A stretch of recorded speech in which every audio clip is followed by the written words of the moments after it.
Babayizi ba ssomero lya Seta Parents Mukono 169 abagenda okutuula ebigezo byabwe by'ekibiina ekyomusanvu babasabidde basobole okuyita obulungi. Okusaba kuno kulembeddwamu Reverend Edward Balamaze akulira abavubuka mu bulabirizi bw'e Mukono ate ng'abulidde Reverend Canon Frederick Barra akubiriza abayizi okusoma ebitabo byabwe nga bwe bekwasa Katonda basobole okutuuka ku buwanguzi. You fear the results of anticipated failure.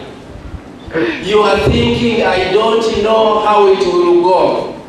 You fear where you will go after the results have come, whether you will go to the school of your choice or not.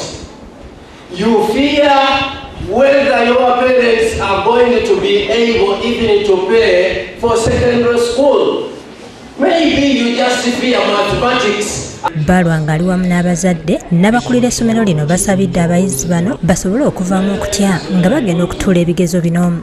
Awo nze bwe njagala gw'osabire waliko omukono gw'osabire omwana wo. Margaret Namwanga ne Lydia Nakiguli byakusakidde eggulire lino Club KD TV1.